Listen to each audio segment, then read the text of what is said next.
Is anybody here don't know me? I'm Deacon Mike, okay? And that's my wife, Charlotte. Charlotte went to Medjugorje twice in the 80s without me. Back then I had other things to do, okay?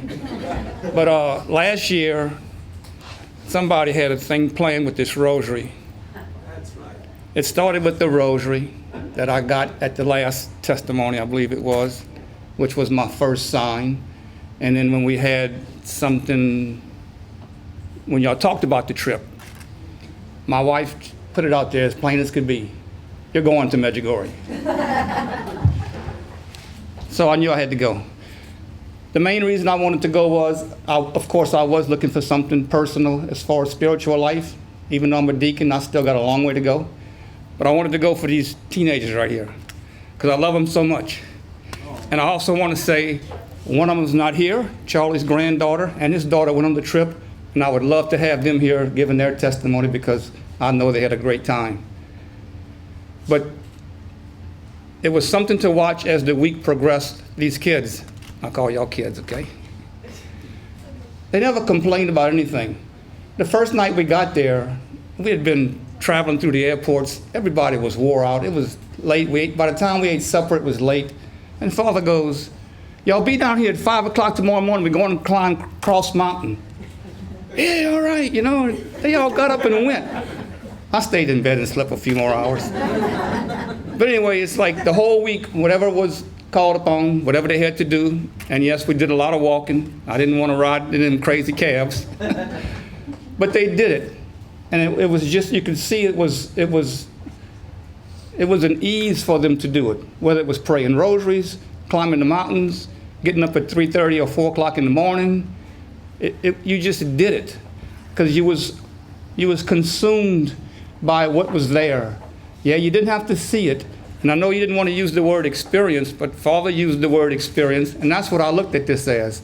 You're going to go and get an experience, and you'll all use the word change. And that's what I want to talk about. You do change. Regardless of what it is, you do change. But it wasn't because you saw Mary, it was because you went there and experienced it. It was in the air. It was just everything you breathed all day was Mary and prayer. And it is going to change you.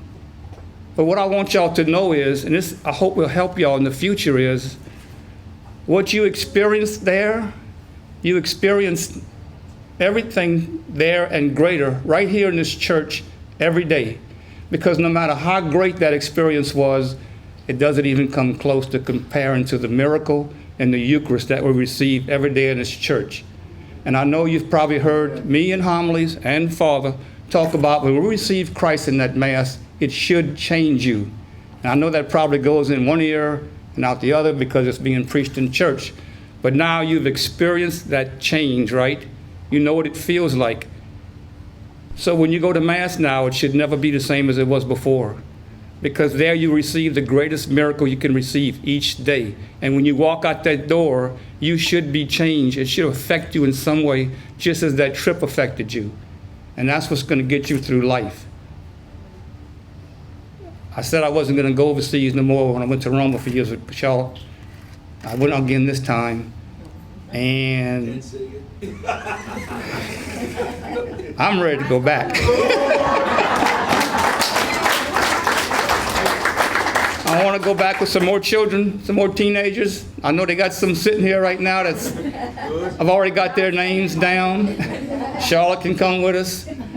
And so I want you guys to know that anytime y'all need anything, y'all need to talk about anything, between Father and I, we're here for you all the time, okay? I love y'all very much. Okay, thank you.